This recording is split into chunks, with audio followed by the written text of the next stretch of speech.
for the city. Today really was, they asked me to come by and just give them the numbers. They were looking for more for local numbers, but I wanted to put it on the national level, but then also come back and, you know, break it down to what's going on in Louisville for them directly. And we talked a lot about, one, I wanted to make sure they understand what we mean when we say violence. It was not just homicides, it's just not, you know, the murders that happen, it's also the suicides, violence, other acts of violence that take place, assaults, domestic violence, rape, you know, any kind of violence that happens in our community. How do we combat that, and how do we really start making a dent into it? And one of the things that I think was super cool about this is that these young folks have really started putting together alternatives to that, and they're showcasing their talents and saying to their friends, this is what kept me away from that. This is how I moved from that. This is some of the ways that I want to help you get to a different place too, so come join us, kind of a deal.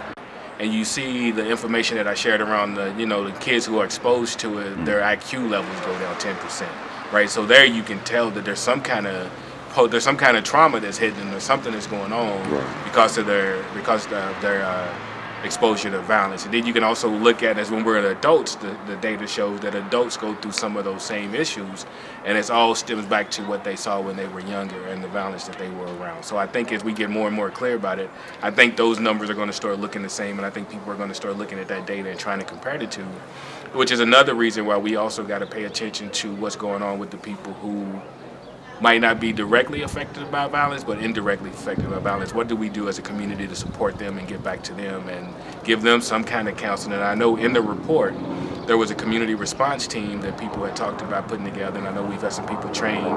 So we're just looking at all those issues, because I think we're going to have to make sure that to have the community that we want, we also got to take care of the survivors who are still here. Fabulous dance team. I invited them here today. I used to dance with Miss Tanika, the coach of the team, back a long time ago, years on and off. And I just want y'all to see how talented they are. So, everybody, fabulous dance team.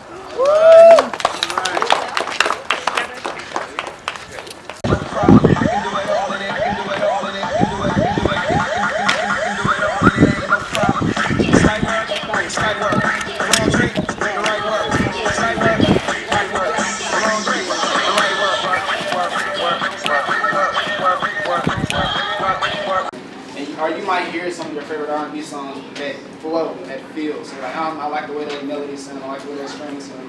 You know, you can learn what they're doing and how they play that stuff. And go to school for free. Same with the Wolf Orchestra. That's if you want to continue going on with that, they teach you. And if you want to get a job, whatever. You play an instrument, you apply yourself to it. It provides you with some companionship. You know, there's something mystical about it. I can't explain it.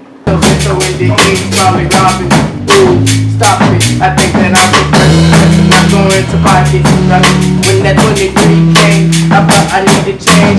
Okay, so then you'll say to me, well, Sean, it's all about the child, right? How many would say it's all about the child? Come on now. If it's about the child, raise your hand. If it's all about the child, raise your hand.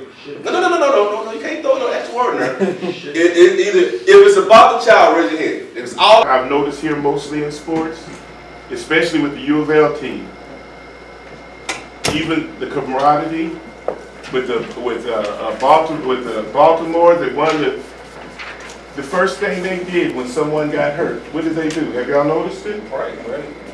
They fall on their knees and pray. This didn't used to be. It didn't used to. Kids my age and when we were younger, when we were on our team, come from very dysfunctional families and backgrounds, and how just with any other sport or something, once you have a passion for something and you love something, it can be your getaway.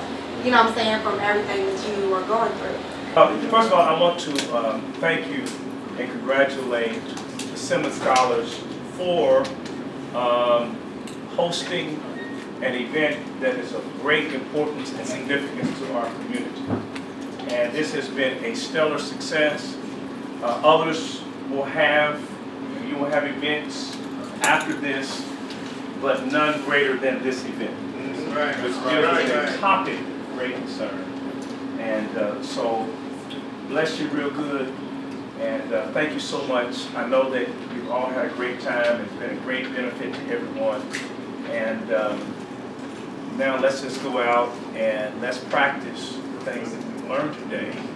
And let's be advocates of peace. Martin Luther King Jr. said on one occasion that an eye for an eye philosophy of life makes everyone blind. So, hate doesn't conquer love. Hate doesn't conquer love. Love conquers hate.